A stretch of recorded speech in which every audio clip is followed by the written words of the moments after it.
ଲବଣେ ଶକ୍ତି ଆକର୍ଷଣମ୍ ଆମୁକଂ ତୀବ୍ର ବଶୀଭୂତଂ। ଏହି ମନ୍ତ୍ରକୁ 7 ଥର ପଢ଼ିକି ଲୁଣ ପାଣି ଢାଳି ଦିଅନ୍ତୁ।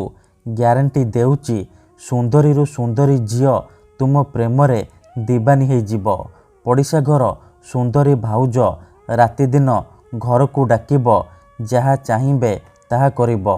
ହଁ ଫ୍ରେଣ୍ଡସ୍, ଆପଣ ସମସ୍ତଙ୍କର ଇଚ୍ଛା ଥିବ ନିଜ ପସନ୍ଦର ଝିଅକୁ ପଟେଇବା ପାଇଁ, ସୁନ୍ଦରୀ ବିବାହିତା ନାରୀକୁ ପଟେଇବା ପାଇଁ, ତାଠାରୁ ନିଜର ମନ ମୁତାବକ କାମ ହାସଲ କରିବା ପାଇଁ। କିନ୍ତୁ ଇଏ ଏତେ ସହଜ ନୁହେଁ। ଏଥିପାଇଁ ଆମର ତନ୍ତ୍ରଶାସ୍ତ୍ରରୁ ମୁଁ ଆଜି ଆପଣଙ୍କ ପାଇଁ ଏମିତି ଏକ ଲୁଣ ପାଣିର ବଶୀକରଣ ନେଇ ଆସିଛି, ଯାହାକୁ ଆପଣ କରିଦେଲେ ନିଜ ପସନ୍ଦର ସେ ଝିଅ ବା ବିବାହିତା ନାରୀକୁ ମୁହୂର୍ତ୍ତକ ଭିତରେ ପଟେଇ ପାରିବେ, ତାଠାରୁ ନିଜର ମନ ମୁତାବକ କାମ ହାସଲ କରିପାରିବେ।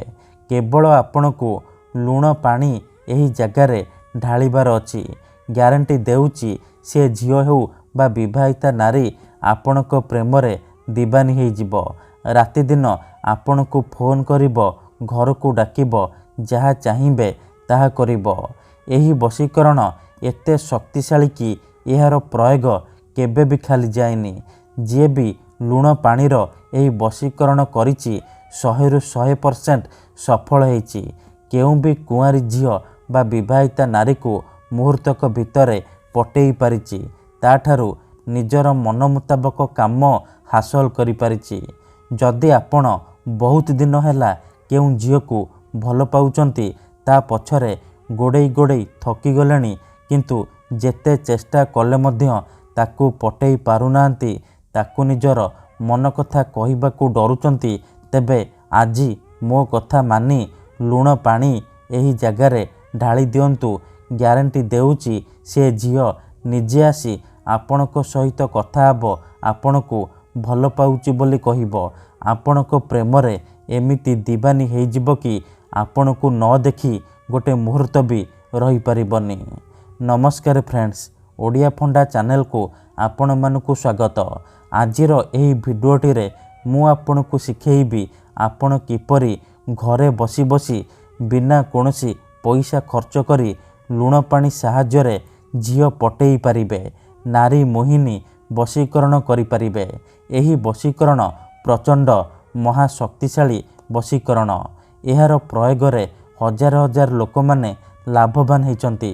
ବର୍ଷ ବର୍ଷ ଧରି ଭାଙ୍ଗି ଯାଇଥିବା ପୁରୁଣା ପ୍ରେମକୁ ଫେରାଇ ଆଣିପାରିଛନ୍ତି।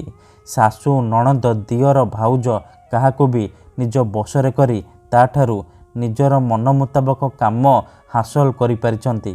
ତେଣୁ ଯଦି ଆପଣ ନିଜ ପସନ୍ଦର ସେ ଝିଅକୁ ପଟେଇବାକୁ ଚାହୁଁଛନ୍ତି, ପଡ଼ିଶା ଘର ସୁନ୍ଦରୀ ଭାଉଜକୁ ପଟେଇବାକୁ ଚାହୁଁଛନ୍ତି, ତାଠାରୁ ନିଜର ମନ ମୁତାବକ କାମ ହାସଲ କରିବାକୁ ଚାହୁଁଛନ୍ତି, ତେଣୁ ମୋର ଆପଣମାନଙ୍କୁ ଅନୁରୋଧ କି ଆପଣ ଭିଡ଼ିଓଟିକୁ ମୂଳରୁ ଶେଷ ପର୍ଯ୍ୟନ୍ତ ପୁରା ଧ୍ୟାନ ସହିତ ଦେଖନ୍ତୁ। ଅଧାରୁ ଛାଡ଼ିକି ପଳେଇଲେ କିମ୍ବା କାଟି କାଟି ଦେଖିଲେ ଆପଣ ଲୁଣ ପାଣିର ଏହି ବଶୀକରଣ ବୁଝିପାରିବେନି, ଆପଣଙ୍କର ବଶୀକରଣ କାମ କରିବନି। ପରେ ଆପଣ କହିବେ, ଗୁରୁଜୀ ଆପଣଙ୍କର ବଶୀକରଣ କାମ କରୁନି। ତେଣୁ ଭିଡ଼ିଓଟିକୁ ପ୍ରଥମେ ମୂଳରୁ ଶେଷ ପର୍ଯ୍ୟନ୍ତ ଧ୍ୟାନ ସହିତ ଦେଖନ୍ତୁ, ପ୍ରୟୋଗ ବିଧିକୁ ଠିକ୍ ଭାବରେ ବୁଝନ୍ତୁ, ତାପରେ ଆପଣ ବଶୀକରଣ କରିବା ପାଇଁ ଯିବେ। ତେବେ ଲୁଣ ପାଣିର ଏହି ବଶୀକରଣ ଆପଣ କିପରି କରିବେ, କେମିତି କରିବେ, ଏହାର ପ୍ରୟୋଗ ବିଧି କ'ଣ, ମୁଁ ଆପଣଙ୍କୁ ଶିଖେଇବି। ସମ୍ପୂର୍ଣ୍ଣ ପ୍ରୟୋଗ ବିଧି ଠିକ୍ ଭାବରେ ଶିଖେଇବି। ଜାଣିବା ପାଇଁ ଭିଡ଼ିଓଟିକୁ ମୂଳରୁ ଶେଷ ପର୍ଯ୍ୟନ୍ତ ପୁରା ଧ୍ୟାନ ସହିତ ଦେଖନ୍ତୁ। ଠିକ୍ ଅଛି, କାହିଁକି ନା ଏହି ବଶୀକରଣ ହେଉଛି ନାରୀ ମୋହିନୀ ବଶୀକରଣ। ଏହାକୁ କରିବା ପାଇଁ ଆପଣଙ୍କୁ କୌଣସି ପ୍ରକାର କଷ୍ଟ କାମ କରିବାକୁ ପଡ଼ିବନି। କେବଳ ଲୁଣ ପାଣି ଏହି ଜାଗାରେ ଢାଳିବାର ଅଛି। ତାପରେ ଦେଖିବେ ଯେଉଁ ଝିଅ ପଟୁନଥିଲା ସେ ଝିଅ ଆପେ ଆପେ ପଟିଯିବ। ପଡ଼ିଶା ଘର ଭାଉଜ ରାତିଦିନ ଘରକୁ ଡାକିବ, ଯାହା ଚାହିଁବେ ତାହା କରିବ। ତେବେ ଏହି ବଶୀକରଣ ଆପଣ କିପରି କରିବେ, କେମିତି କରିବେ, ଚାଲନ୍ତୁ ଜାଣିବା। ବିଧିଟି ଜାଣିବା ପୂର୍ବରୁ ଯଦି ଆପଣ ଆମ ଚ୍ୟାନେଲକୁ ପ୍ରଥମ ଥର ଆସିଛନ୍ତି, ତେବେ ଦୟାକରି ଚ୍ୟାନେଲକୁ ସବସ୍କ୍ରାଇବ୍ କରି ପାଖରେ ଥିବା बेल आइकन को मध्य दबाई दिंतु जहाद्वारा आमे जो भी वीडियो अपलोड करूँ सर्वप्रथमे आपण देखिपारे आउ तार लाभ पाइपारे। तेबे चलतु जानिबा एही वशीकरण आपण किपरि करिवे। मन रखंतु एही वशीकरण विधि को आपण केवल मंगलवार किंबा शनिवार दिन करिपारिबे, किंतु जेबे भी करिवे राति रे सोइबा पूर्वरु करिवे। विधिटी करिबा पूर्वरु भल भाबरे हाथ गोड़ धोईकी सफा वस्त्र पिंधिकी आपण एही वशीकरण आरंभ करिवे। प्रथमे आपण कौन करिवे, जेतेबेले राति रे सोइबा पई जिबे गोटिए ग्लास रे पानी आनिबे आउ अल्प टिके लुण आनिबे।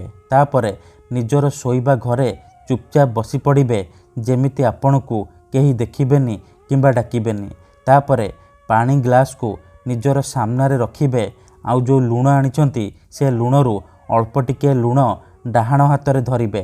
तापरे एही मंत्र को गोटिए थर पढ़िबे। सेई झियो बा नारी को मने मने भाबिकी मंत्र को गोटिए थर पढ़िबे।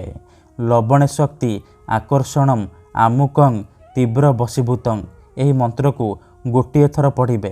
तापरे लुण को पानी ग्लास रे पकई देबे। एहीपरि आपण 7 थर लुण धरिबे, 7 थर मंत्र पढ़िबे आ लुण को पानी ग्लास रे पकई देबे। आमुकं जगार आपण सेई झियो बा महिलार नाम कहिबे जहाको आपण निज बसरे करने को चाहूँगी। एहीपरि 7 थर कर सारिबा परे आपण कौन करिवे, से लुण पानीर ग्लास को निजर खट तले रखिकी शोई पड़िबे। जदि आपण खटरे शोउनांती तले शोउचंती तेबे आपण से लुण पानीर ग्लास को निजर मुंड पाखरे रखिकी शोई पड़िबे। सकाळु उठिबा मात्रे आपण बासी मुहरे बिना हाथ गोड़ मुह धोईकी आपण बासी मुहरे से लुण पानीर ग्लास को नेकी निजर घर सामना रे ढाली देबे। ग्यारंटी देउची जेमिति आपण लुण पानी को घर सामना रे ढालिबे सेही समय ठारू से झियो हेउ बा विवाहिता नारी विचलित होई उठिबो, आपणक आड़कू आकर्षित हेबाकू लागिबो। धन्यवाद।